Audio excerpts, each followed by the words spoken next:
Olá, pessoal, tudo bem? Bom, vamos dar já início à nossa live. Eu vou só botar o Daniel aqui com a gente. Deixa eu marcar o Daniel aqui.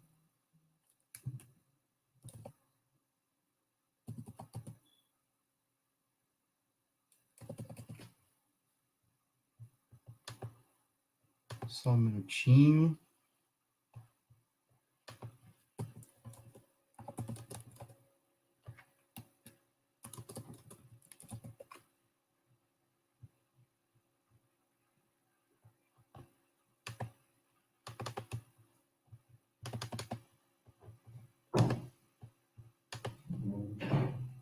Eu estou achando aqui o Daniel. Dá meu telefone. Conseguiu? Conseguiu?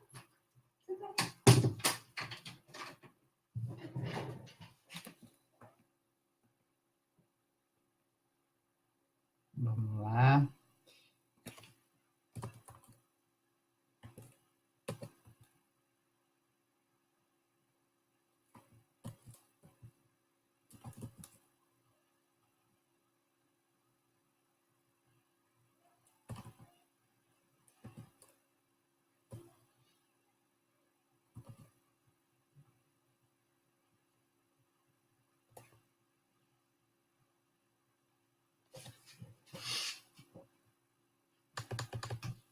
Deixa eu ver se eu consigo falar com o Daniel por aqui.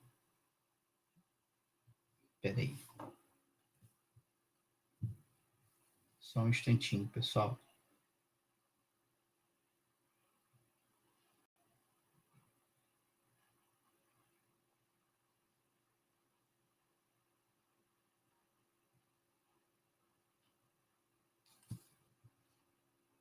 Tá.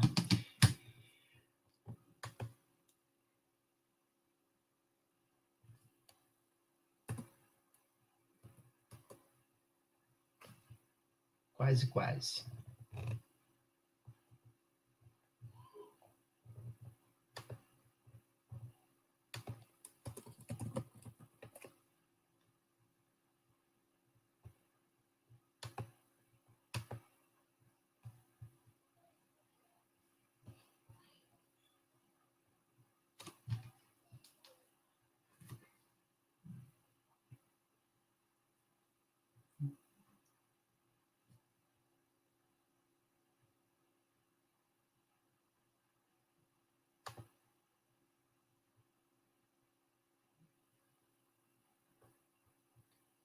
Como é que eu faço aqui?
Vamos lá, pessoal. Desculpem aí.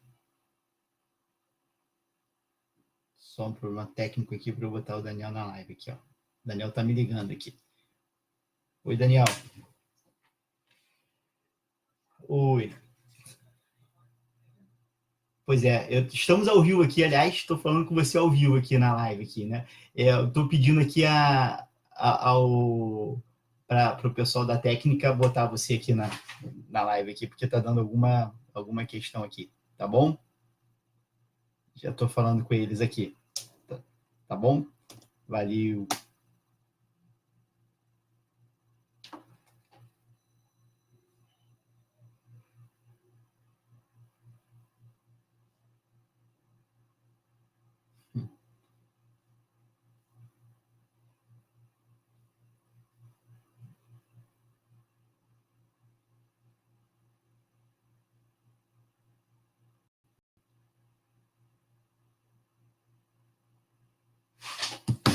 Vamos lá.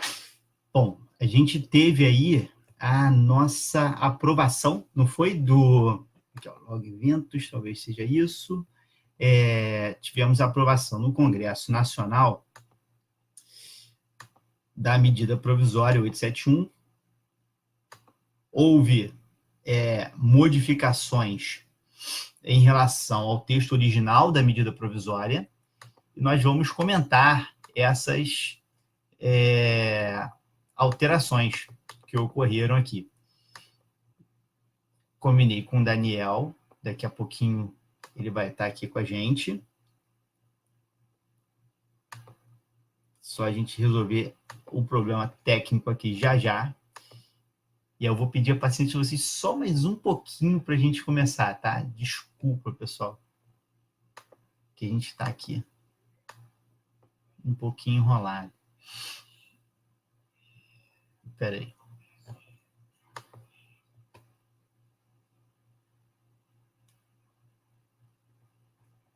Boa noite, boa noite.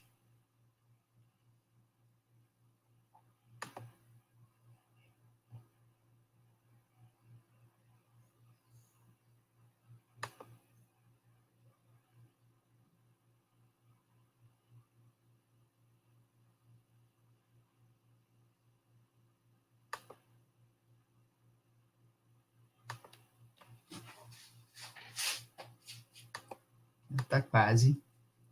Vamos lá.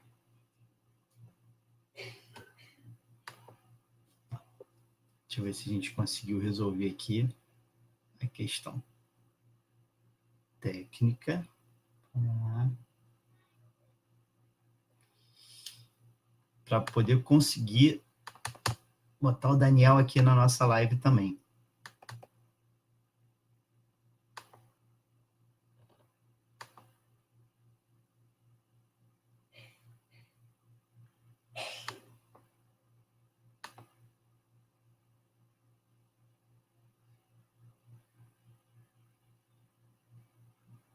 Ó, Daniel tá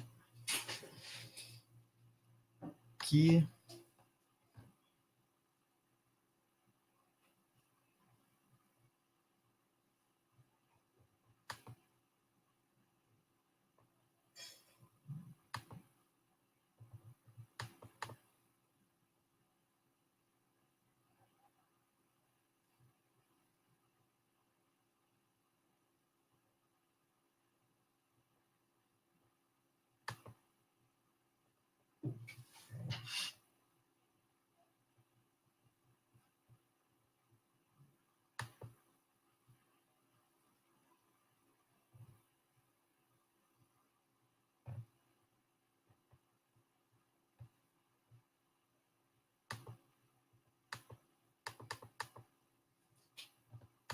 Eu vou fazer o seguinte, Daniel, eu sei que você está me ouvindo aqui.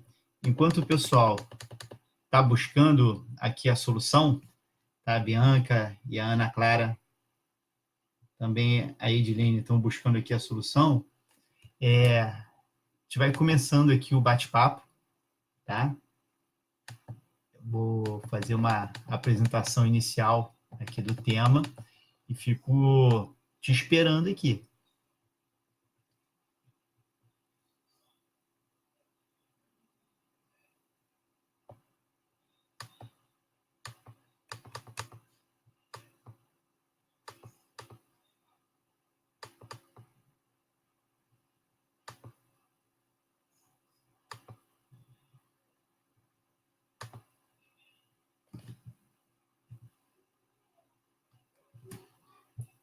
uma última tentativa de minha parte aqui, e aí eu vou ficar contando aí com o pessoal da nossa parte técnica aqui. Peraí. O que que... Embaixo da sua tela tem algum bonequinho com mais.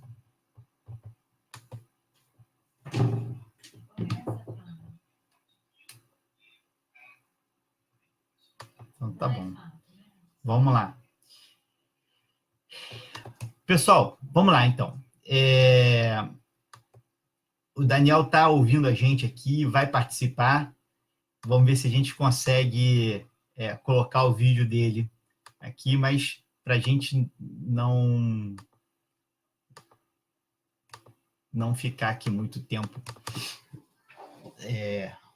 por conta dessa questão do problema técnico, a gente vai avançando. E aí, Daniel, conto aqui com os seus comentários aqui, tá? Enquanto o pessoal não consegue te colocar no ar aqui, tá? Vamos lá. Então, a medida provisória 871 veio dentro desse pacote de busca de controle, pelo menos foi anunciada assim, como controle antifraudes na Previdência Social, mas ela fez muito mais do que isso, né? É claro que ela tem ali 2 programas voltados aqui para um maior controle dos benefícios previdenciários, um programa voltado para a identificação de irregularidades na concessão de benefícios, o que é sempre algo positivo. A gente deve fazer isso, deve manter um programa relacionado aqui sempre com a questão da fraude, porque da mesma forma que é muito grave alguém que tem direito ao benefício ficar sem receber, também é muito grave alguém que não tem direito a um benefício receber aquela prestação. Afinal de contas, toda a sociedade acaba pagando por aquele valor, então é importante que a gente tenha aí um controle rígido, desde que observado o direito ao devido processo legal, ao contraditório. Nós tivemos aí a medida provisória já trazendo algumas novidades que foram um pouco modificadas na conversão em lei nesses programas. Nós temos aí novidades, por exemplo, uma facilidade na intimação das pessoas, o que talvez possa gerar algum problema, que nós temos aí a possibilidade de uma intimação eletrônica no procedimento administrativo em que se busca identificar essas fraudes, né, inclusive usando ali o caixa eletrônico. Mas o foco principal que eu queria dar nessa live está nas alterações da legislação do regime geral de previdência social. Houve modificações na Lei 8.112 de 90 também, mas nós tivemos aqui uma forte alteração também na Lei 8.213 de 91. Então, vamos hoje na live concentrar aqui na Lei 8.213, tá bom? Especialmente no que mudou da medida provisória para a lei, que vai ser aí sancionada pelo presidente da República. Nós estamos aí com um projeto de lei de conversão, né, número 11 de 2019, que apresenta algumas diferenças em relação à medida provisória 871.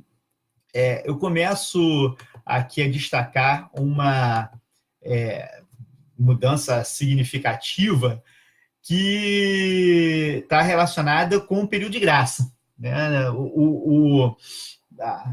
A medida provisória não fazia essa alteração no que se refere ao período de graça, e agora nós estamos vendo o seguinte: o artigo 15 da Lei 8.213, que fala do período de graça, diz que a pessoa mantém a qualidade segurada, e no inciso 1º fala assim, né, sem limite de prazo para quem está em gozo de benefício.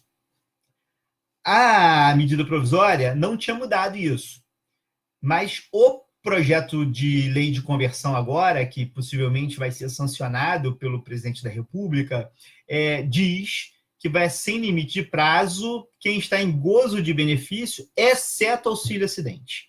Exceto auxílio-acidente.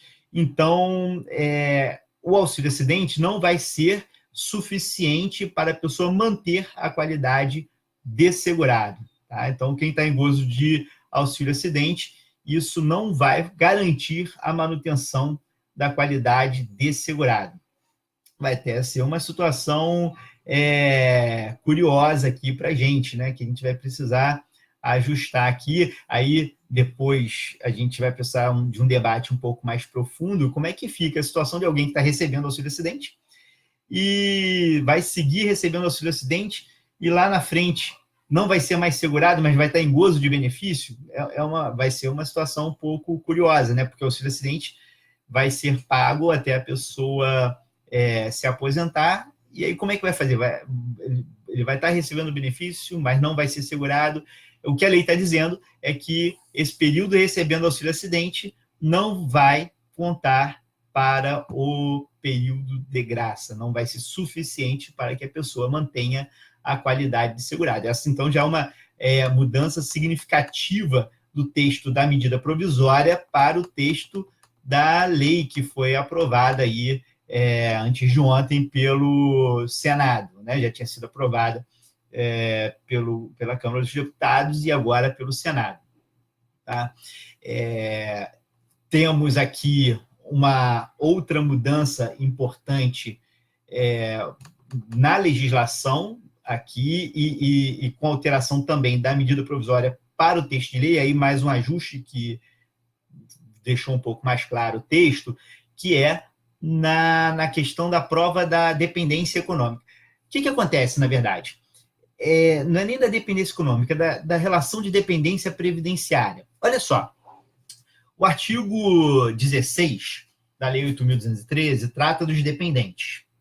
E aí o parágrafo 5º foi acrescido aí pela medida provisória 871, dizendo que a prova da união estável e a prova da dependência econômica, elas vão exigir um início de prova material contemporânea dos fatos, não admitida a prova exclusivamente testemunhal. Então, para provar a união estável para fins previdenciários, você passa a exigir prova material contemporânea. Isso era o texto da medida provisória 871.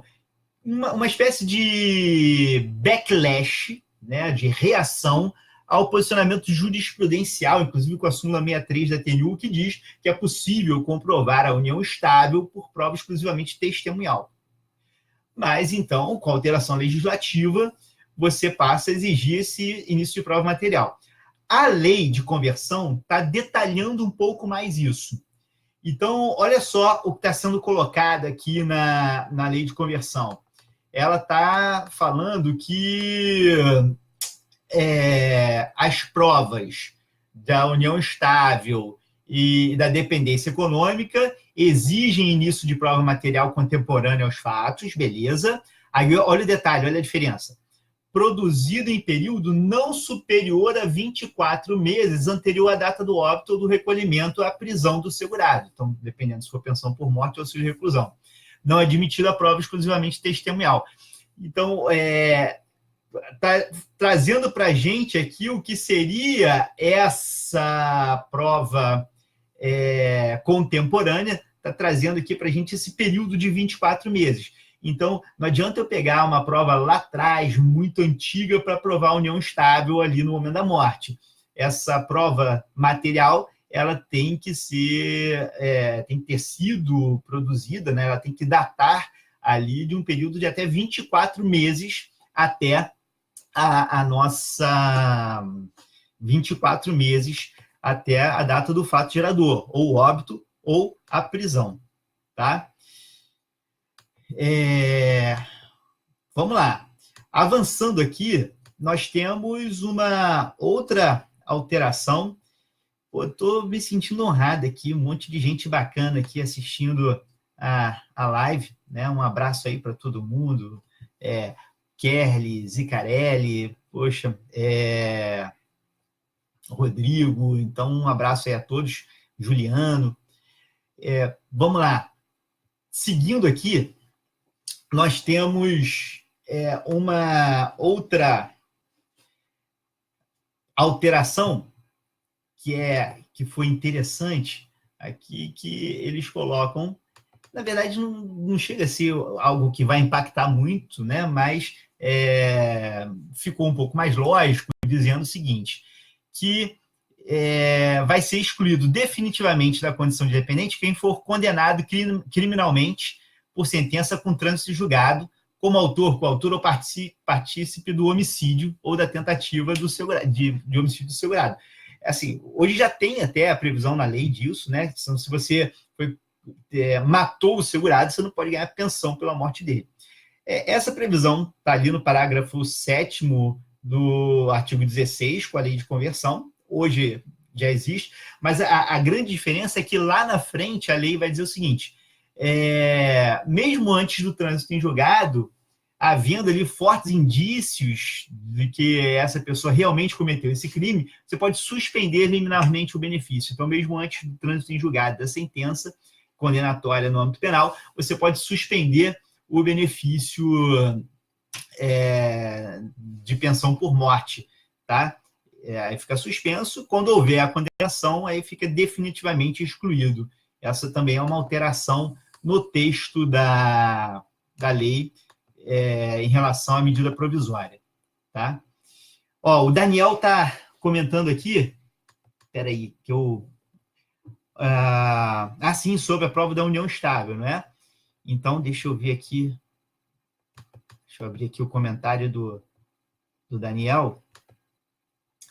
Ele vem falando o seguinte, está trazendo aqui a redação da lei com essa modificação e... Vamos lá. Essa modificação importante. E ainda tem o seguinte, nós temos o acréscimo aqui nesse parágrafo, também do parágrafo 6º do artigo 16, que diz que se eu tiver ali ainda na situação de comprovar a união por mais de 2 anos, né, eu preciso também trazer a prova dessa união estável, desse período lá de trás, que ela existe há mais de 2 anos, eu tenho que trazer a prova material desse período ali, que ela existe há mais de 2 anos. Então, para provar que na data da morte eu tinha união estável, eu posso usar um documento com validade de até 2 anos. E se eu tiver que provar que essa união estável ela tem duração acima de 2 anos, eu também tenho que trazer a prova material desse período que eu quero provar de existência da união estável. Tá? Então, basicamente, isso já tinha sido uma mudança que se iniciou com a medida provisória. A gente precisa aqui, então, a gente vai precisar trabalhar agora com essa exigência de início de prova material, e o que a lei está fazendo agora é um pouco mais, dizendo, olha, essa prova material contemporânea que ele está dizendo é aquela que é produzida nesse período aqui perto da morte, período de até 2 anos perto da morte. Tá? Um ponto importante. A gente vai precisar discutir isso, o reflexo judicial disso, né? Como é que a gente faz com as relações anteriores? Vai ser sempre a lei vigente na data do fato gerador? Vai ser a lei vigente na data do fato que eu quero provar? Olha só que curioso, né? Quando você analisa um outro tema de direito previdenciário, que é a aposentadoria especial, você considera o meio de prova existente no momento em que o serviço foi prestado, e não no momento do fato gerador do benefício ou da data do requerimento. E aqui, na pensão por morte, para eu provar essa duração da união estável, será que eu vou usar a lei da época do fato gerador para provar todo esse período para trás? Ou será que eu vou usar a lei vigente no momento do fato que eu quero provar? Essa vai ser uma discussão interessante que a gente vai ter aí pela frente e que teremos que discutir assim que a gente amadurecer um pouco mais. Já teremos, a gente está aí com a previsão para debater com um pouco mais de profundidade, com um pouco mais de duração aqui a nossa pensão, num evento que a gente vai fazer no IDS daqui a pouco, e já ainda em junho, né? Eu e o Daniel vamos debater com mais detalhes aí essas alterações da medida provisória. Bom, vamos lá, vamos continuar aqui na nossa live, trazendo outras alterações que foram feitas aqui na Lei 8.213. Ficou mantida a carência de 24 meses para o auxílio reclusão, né, que foi criada pela medida provisória, então ficou mantida essa carência. Então, para a carência do auxílio reclusão, agora, para a concessão do auxílio reclusão, você precisa de uma carência de 24 meses. Tá? A grande diferença que tem na carência da medida provisória para a lei é que a terceira tentativa do Poder Executivo exigir que a pessoa tenha que completar integralmente a carência nos casos de refiliação à Previdência, mais uma vez caiu.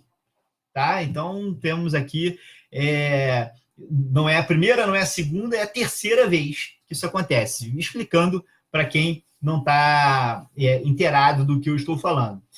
Ora, se alguém já foi segurado da Previdência Social, e tem ali algumas contribuições, tem 30, 40, 50 contribuições.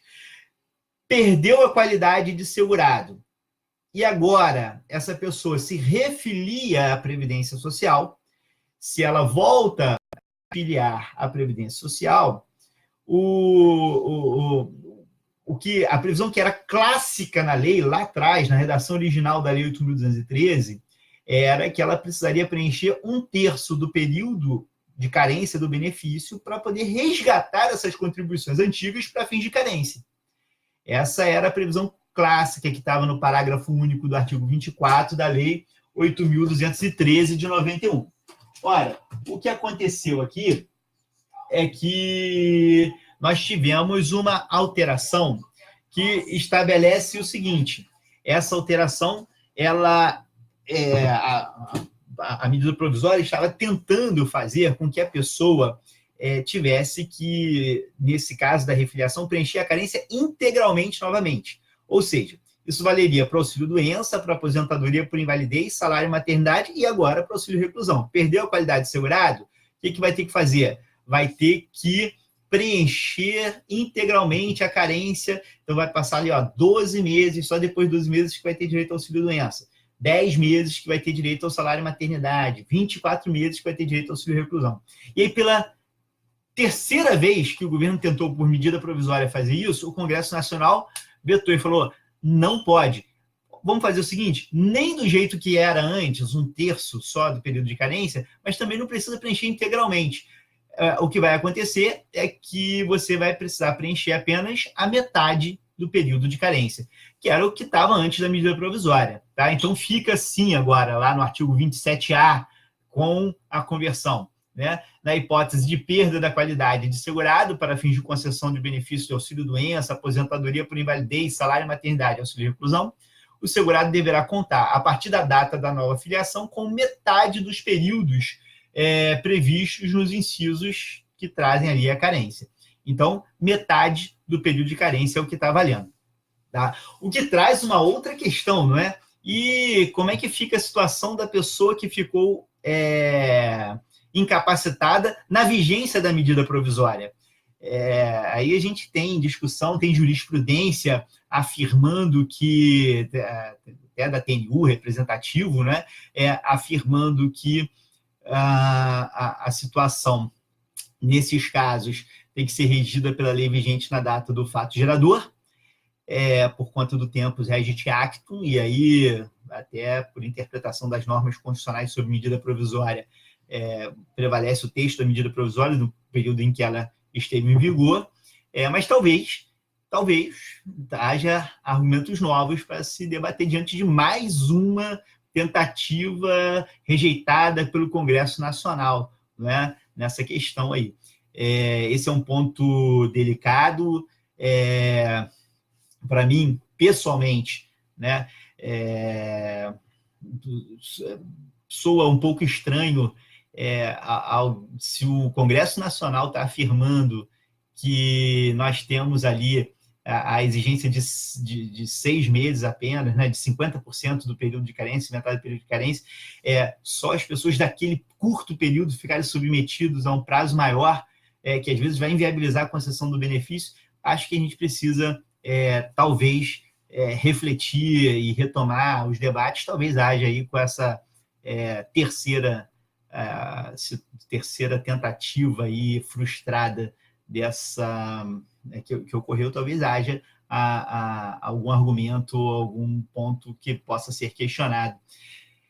Vamos ver o que vai acontecer daqui para frente. Temos muitos aspectos a serem debatidos, inclusive a própria questão formal, né? Apesar do que eu não acreditar muito nessa possibilidade de inconstitucionalidade pela questão formal, tá? Muito bem. Vamos em frente aqui. Temos mais algumas questões importantes. Nem tudo é má notícia. Deixa eu dar uma boa notícia também, né? Uma boa notícia que aconteceu foi o seguinte, e essa aqui vai para o meu amigo Emerson Lemes, que é um dos responsáveis pela tese de revisão dos benefícios concedidos com dupla atividade, né? Vejam, o artigo 32 da Lei 8.213 de 91 está sendo alterado pela lei, e a medida provisória não falava nisso. Então, isso não estava na medida provisória, está sendo alterado agora pela lei de conversão. O que o artigo 32 está trazendo aqui para a gente? O artigo 32 está trazendo aqui para a gente uma questão importante, que é o seguinte: o salário de benefício do segurado que contribuir em razão de atividades concomitantes será calculado agora pela soma dos salários de contribuição das atividades exercidas na data do requerimento ou no período básico de cálculo. Antes, né, a redação que ainda está aí do artigo 32, ela prevê que você aproveita apenas parcialmente as suas contribuições para a sua segunda atividade. Se você ainda não preencheu os requisitos para se aposentar nas duas atividades, você só vai aproveitar parcialmente aquelas contribuições, o que é bastante injusto, né? A lei agora está corrigindo essa injustiça, trazendo aqui o fato de se você tem duas atividades, então você vai trabalhar ali com a soma dessas duas atividades. Então, o que vai acontecer? Se você tem ali um emprego em que você ganha R$2.000 e outro que você ganha R$1.000, o seu salário de contribuição vai ser de R$3.000. Você vai calcular ali sobre os R$3.000, mesmo que você não tenha preenchido as condições para se aposentar pelos dois benefícios, pelas duas atividades. Então, essa é uma alteração da lei, uma alteração positiva da lei, tá? Que não constava ali na nossa previsão. Ó, Daniel vai participar agora aqui via telefone, que ele vai estar me ligando aqui. Diga aí, Daniel, tudo bem? Tudo ótimo. Tá aqui na live, hein?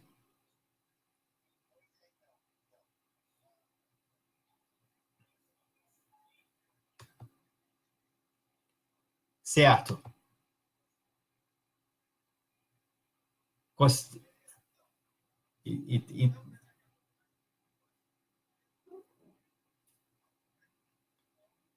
Então tá bom, tá certo, combinado. Vamos fazer dessa forma, tá?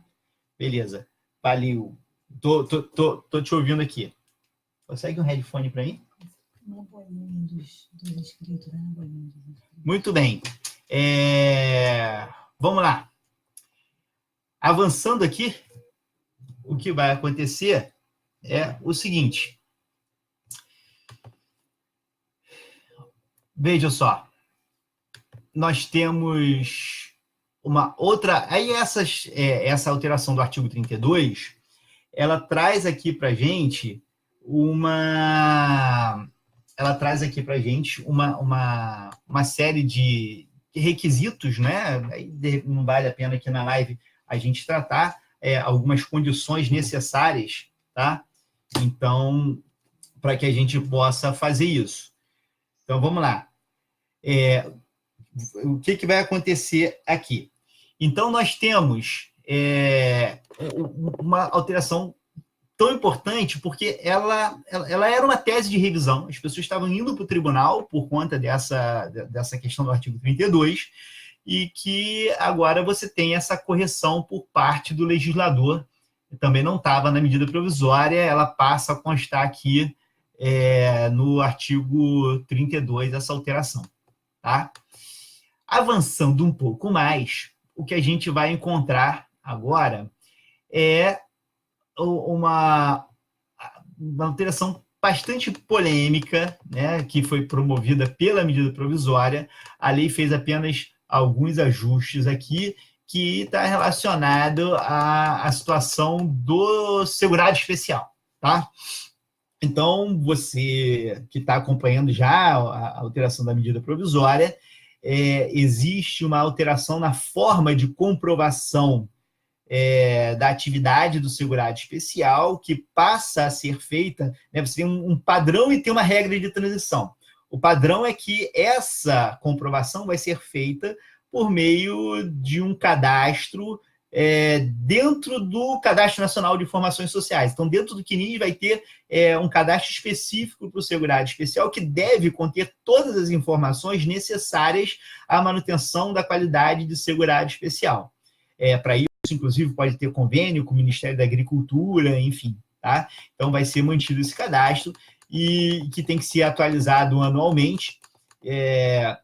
Aí a lei alterou um pouco aqui a estrutura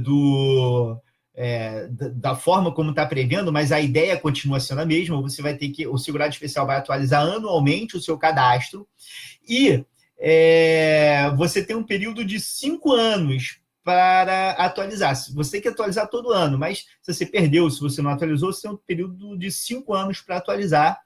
Se você não atualizar nesse período de 5 anos, você não consegue provar a atividade de segurado especial, a não ser, olha só, que você tenha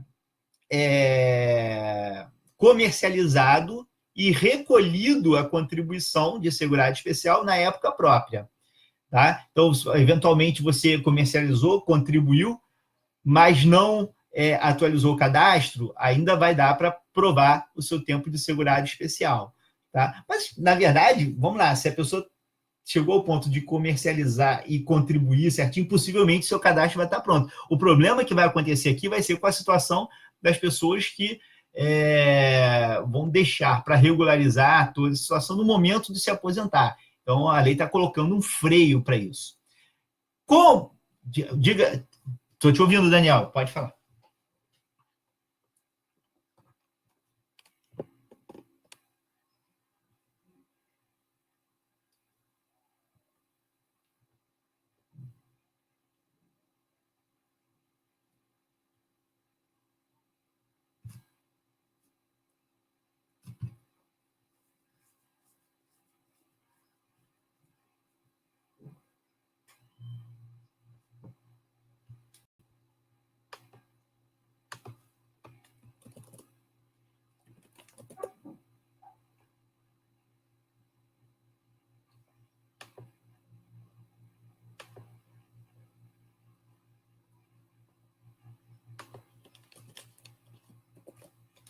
Perfeito.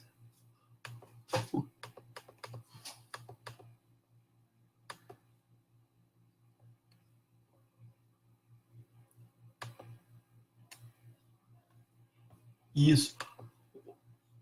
O Daniel está me colocando aqui, pessoal, o seguinte, que, na verdade, todas essas alterações elas têm que ser lidas em conjunto com o artigo 106 da Lei 8.213, especialmente ali com a alteração no valor probatório da declaração do sindicato, que agora passa a não ser o meio de prova, né, a declaração do sindicato, e sim a autodeclaração do segurado ou homologada por órgãos credenciados, em especial o Pronater.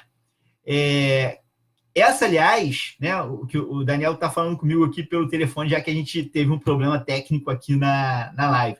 E essa, aliás, é uma questão importante, né, Daniel, e que traz aqui no artigo 38b uma regra de transição que foi alterada na conversão da lei em medida provisória.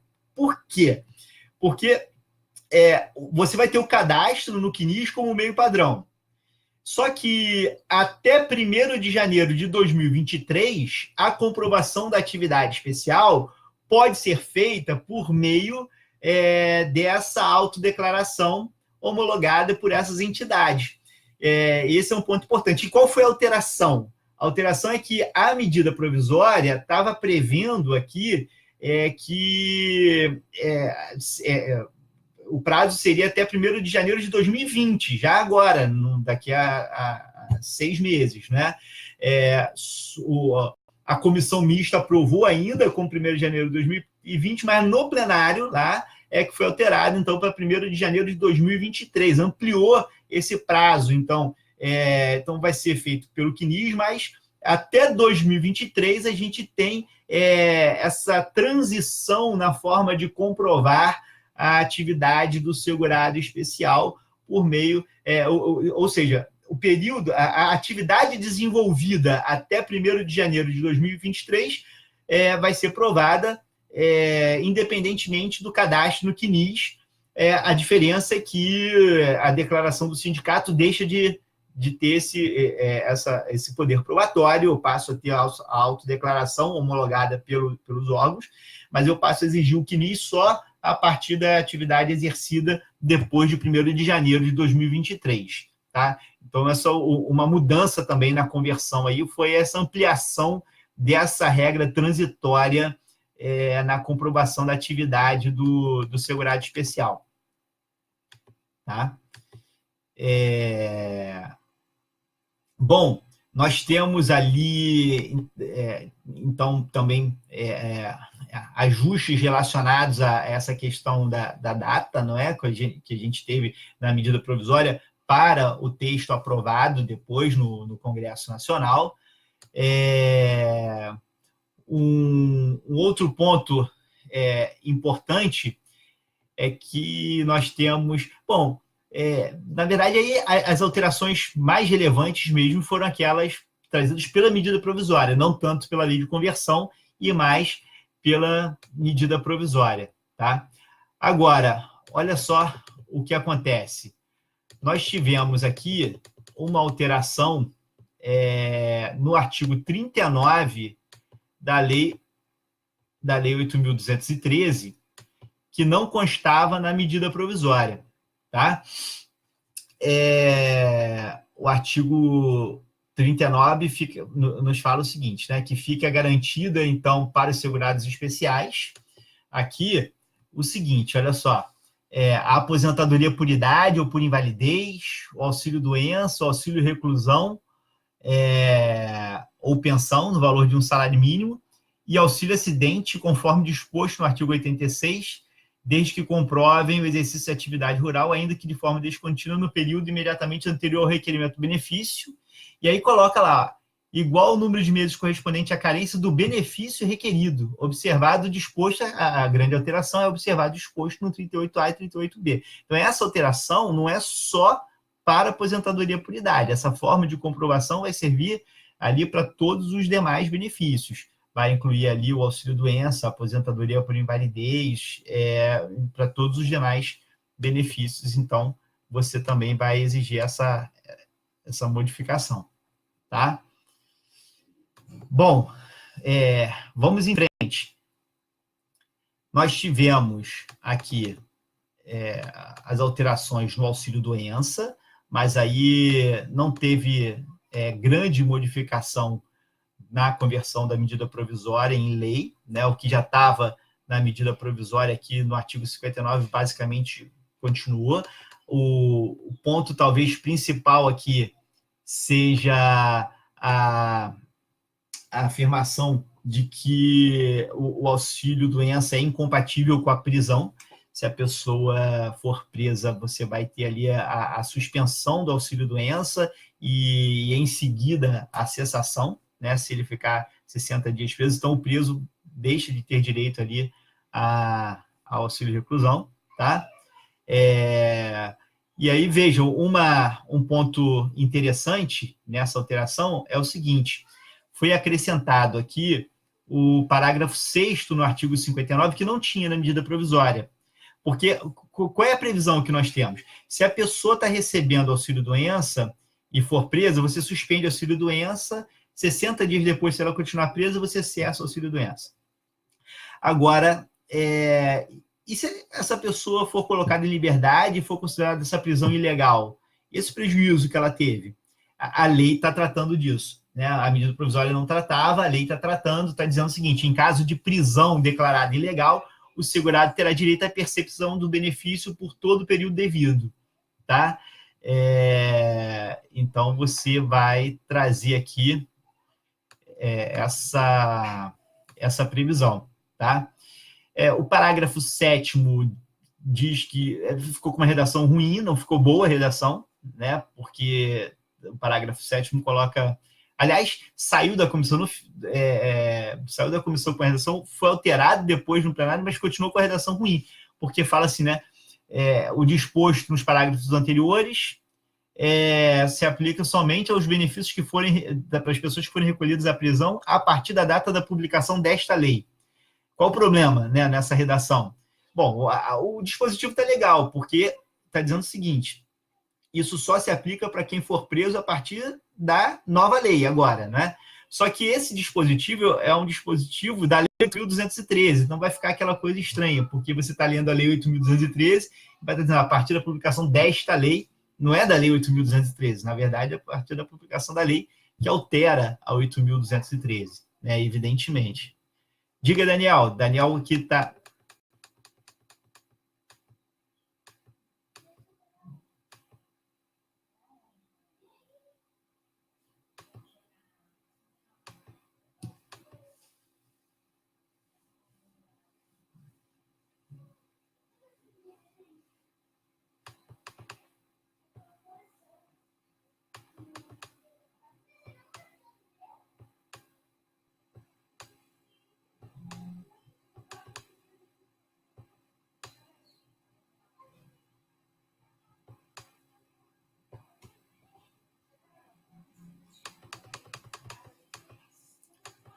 Boa.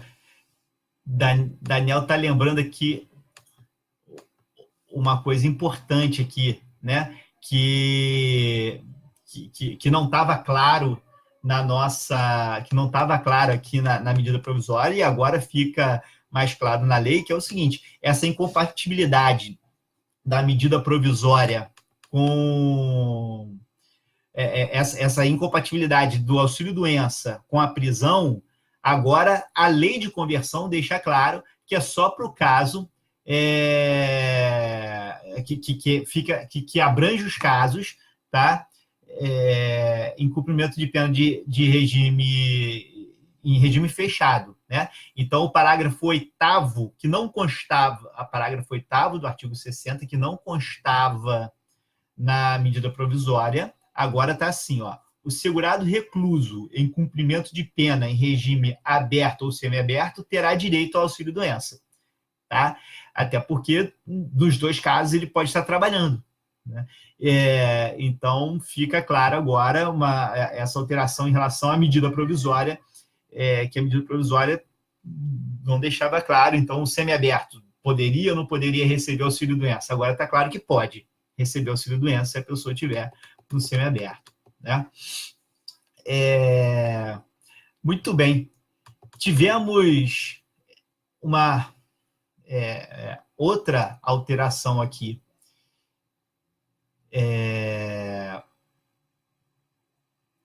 Interessante, que está relacionada aqui à questão da reabilitação profissional, tá? Agora, olha só, a reabilitação profissional, ela agora está constando o seguinte: se a pessoa tiver uma incapacidade parcial, porém permanente, você vai reabilitar a pessoa, né? E o parágrafo 1º do artigo 62, ele vai passar a ter, na verdade, o parágrafo 2º do artigo 62 vai tratar do seguinte, olha só. A alteração das atribuições e responsabilidades do segurado, compatíveis com a limitação que tenha sofrido em sua capacidade física ou mental, não configura desvio de cargo ou função do segurado reabilitado, ou que estiver em processo de reabilitação profissional a cargo do INSS. Esse é um ponto interessante e que é uma preocupação até trabalhista, menos previdenciária e mais trabalhista, falando o seguinte, olha, eu quero reabilitar essa pessoa. Então, nessa reabilitação, eu vou alterar aqui a função que ela está desenvolvendo, eu vou colocar em outra atividade. Essas alterações não configuram desvio de cargo ou de função do segurado, previsão agora do artigo 62. Tá? Um ponto que saiu aqui, que foi excluído, e aí avançando já para mais um benefício, né, para o salário maternidade, um ponto que foi excluído é que a medida provisória colocava que o direito ao salário maternidade iria decair se não for requerido em 180 dias. Essa alteração do artigo 71D saiu na lei de conversão, tá? Então não está lá. Quando foi aprovado sem essa alteração do artigo 71D. Tá? Tivemos uma outra alteração que não constava na medida provisória e que foi até um caso interessante, porque a TNU decidiu sobre isso na última sessão. Tá? Nós tivemos lá na sessão de maio, a gente decidiu sobre essa questão e agora está explícito na lei, algo que a TNU já tinha reconhecido que era assim, mas agora com a lei fica ainda mais claro, que é o seguinte, o salário maternidade para segurada desempregada, tá? Salário maternidade para segurada desempregada. A questão é como é que é o valor do salário maternidade para segurada desempregada. O valor, a discussão eu pego e calculo o salário maternidade como o salário maternidade de uma empregada ou o salário maternidade de uma contribuinte individual, que é como prevê o decreto. A TNU já tinha decidido no mesmo sentido que agora a lei está prevendo. Tá? Fala o seguinte, olha, aplica-se a segurada desempregada, desde que mantida a qualidade de segurada, na forma prevista no artigo 15, o disposto no caput e no seu inciso 3º, ou seja, o cálculo do salário maternidade da segurada desempregada vai seguir o mesmo parâmetro do cálculo da contribuinte individual e da segurada facultativa. Quer dizer que vai ser a média dos últimos 12 salários de contribuição. Você não vai pegar a última remuneração dela, como é o caso dos empregados, mas vai pegar a média dos últimos 12 salários de contribuição. É o que nós temos, então, de novidade aqui no projeto de lei de conversão da medida provisória 871. Tá? Vamos lá. Diga, Daniel, pode me falar.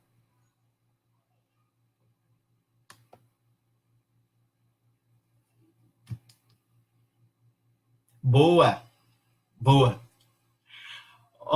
Daniel está me lembrando aqui de duas coisas, tá? O primeiro, que, poxa, seria muito legal encontrar vocês no Rio de Janeiro, no congresso que o IDS vai fazer em setembro, o Congresso Brasileiro de Direito Previdenciário e Direito do Trabalho, nos dias 19 e 20 de setembro. Tá? Tá muito legal, tá muito bacana. A gente tem aqui oficinas, assim, quem quer falar só de direito previdenciário pode fazer o congresso só vendo direito previdenciário, quem quer direito de trabalho pode ver o congresso só vendo direito de trabalho, quem quer ver as duas coisas pode misturar as duas coisas, porque tem oficinas para todos os gostos. As palestras estão, assim, primeiríssima linha, tá? Tem um pessoal muito fera que vai estar nas palestras. Vai ter uma mesa redonda também sobre a reforma da Previdência. Até lá, já teremos avançado aqui. E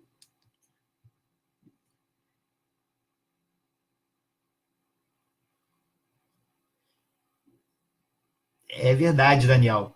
É verdade. Daniel está lembrando aqui que o Congresso é 19 e 20 e no dia 21, para quem quiser e resistir à tentação de curtir aqui o ensolarado Rio de Janeiro, vai ter ainda uma oficina de sustentação oral que eu e ele vamos ministrar lá no IDS logo no dia 21, no sábado. Né? Então, o Congresso é quinta e sexta, e no sábado, para quem quiser emendar aí os debates e as questões de estudos da prática previdenciária, vai ter aí uma oficina de sustentação oral, que, aliás, é um curso que a gente faz, que é um sucesso, já está aí na 8ª ou 9ª edição desse curso, um curso de muito sucesso. Né? Daniel fica me lembrando aqui.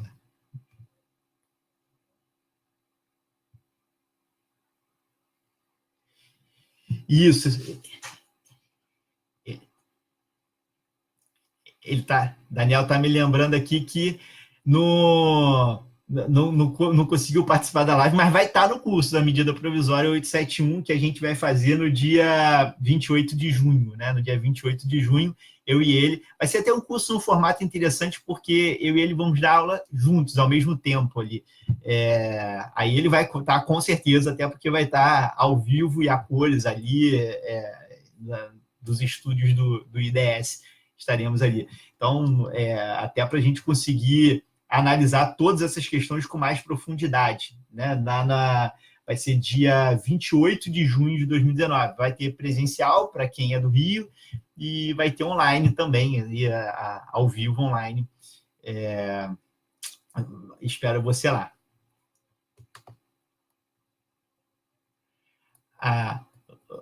O Daniel está dizendo que se alguém está com saudade dele, ele vai mandar uma foto aqui para compartilhar aqui. Manda aqui no chat, tá, Daniel?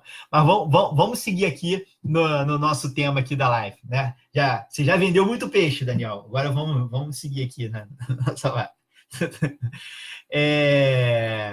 Olha só, nós temos aqui o artigo 74 da Lei 8.213, que está com aquela alteração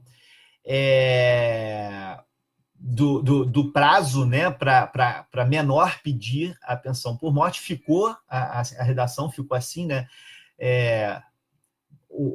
A pensão vai ser devida, pensão por morte, a partir do óbito, quando requerida em até 180 dias após o óbito, para os filhos menores de 16 anos, ou em até 90 dias após o óbito, para os demais dependentes. Então, 90 dias é o prazo atual. A novidade que nós temos, que não é novidade da lei de conversão, é novidade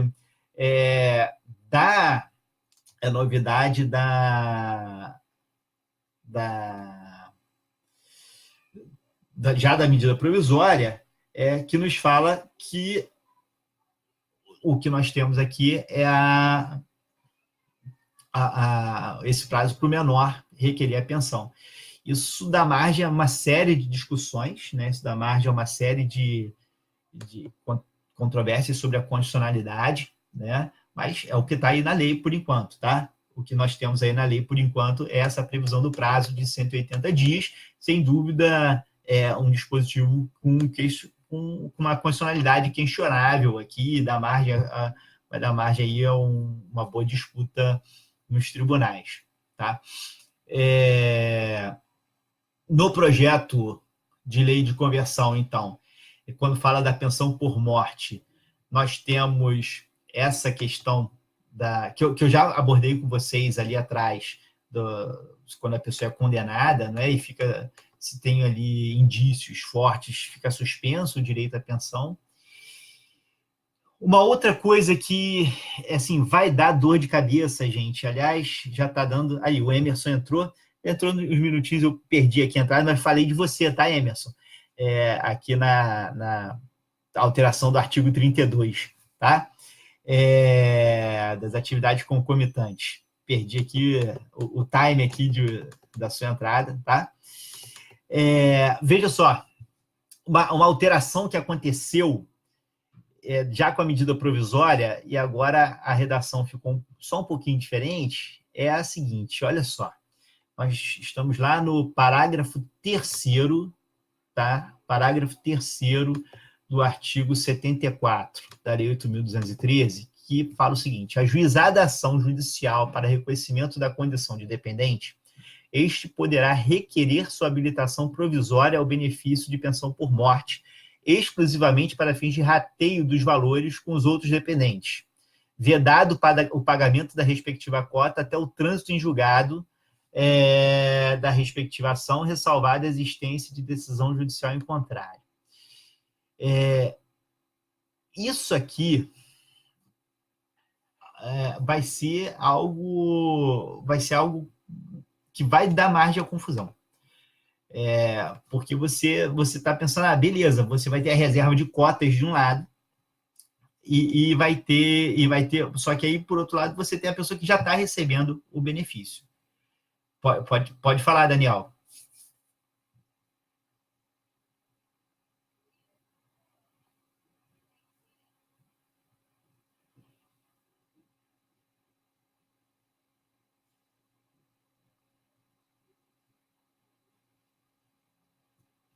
Isso, a discussão aqui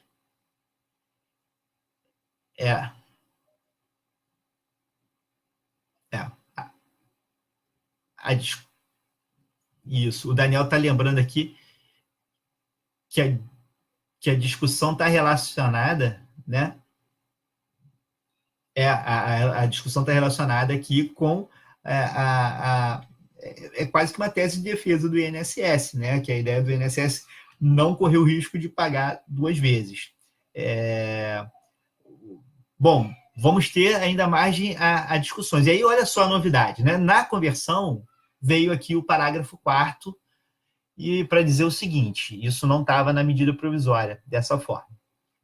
Nas ações em que o INSS for parte, este poderá proceder de ofício à habilitação excepcional da referida pensão, apenas para efeitos de rateio, descontando-se os valores referentes a esta habilitação das demais cotas, vedado o pagamento da respectiva cota até o trânsito em julgado da respectiva ação, ressalvada a existência de decisão judicial. Assim, aí, se julgado improcedente a ação, o valor retido será corrigido pelos índices legais e será pago de forma proporcional aos demais dependentes. Eu confesso que, assim, claramente o legislador aqui está olhando o lado do INSS, como bem destacou o Daniel aqui. Agora, perceba uma coisa, né? Aquela pessoa que está recebendo o benefício, que vai, de repente, ter a sua cota reduzida dessa forma, o contraditório e a ampla defesa para essa pessoa fica numa situação complicada, né? Porque ela vai ter o impacto dessa medida. Imagina lá, você está recebendo o seu benefício de pensão por morte, daqui a pouco alguém está questionando, entra com a ação, e aí você vê o seu benefício reduzido ali.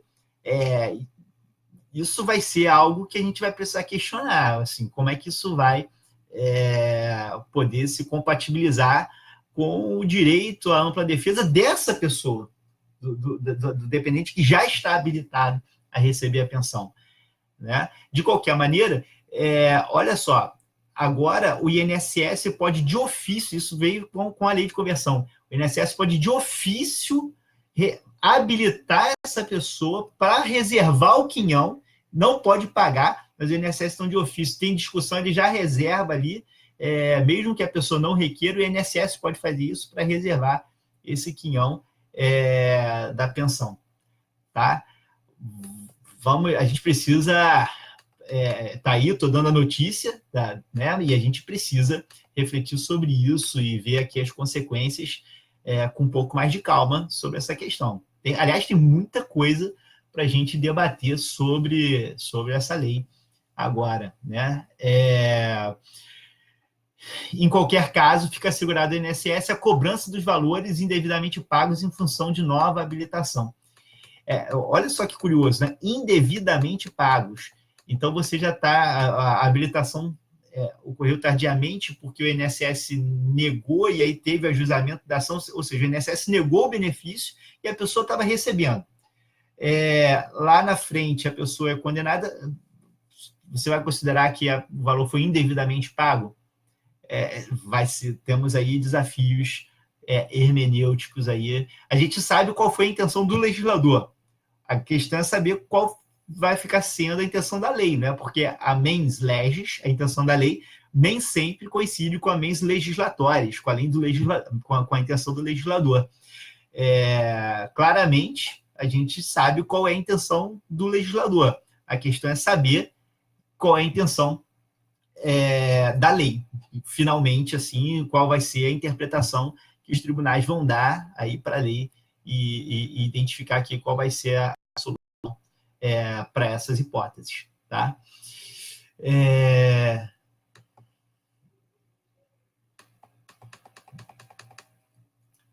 Vamos sim, Daniel. Eu queria só aqui, então, já caminhando, pessoal, para o final aqui da nossa discussão, né? A gente já avançou bastante aqui no nosso horário, no nosso tempo aqui, para deixar vocês terem uma boa noite. Dizendo aqui que nós temos alterações, então, no auxílio reclusão também, né? Mas aí você teve poucas mudanças na lei, ficou prevalecendo basicamente o que estava na medida provisória. Alteração importantíssima ali sobre a contagem recíproca do tempo de contribuição também, né? Mas aí também ficou ali muito parecido com a medida provisória, da mesma forma que as alterações do prazo decadencial e prescricional lá no artigo 103, que a medida provisória trouxe profundas alterações que a gente precisa discutir, debater, mas que na conversão em lei não houve grande alteração aqui do que foi previsto já na medida provisória, tá? Bom, pessoal, o nosso objetivo era esse, trazer aqui as questões de maior impacto, né, nessa conversão em lei, as alterações que houve aqui entre a lei de conversão e a lei e a medida provisória no regime geral de previdência social.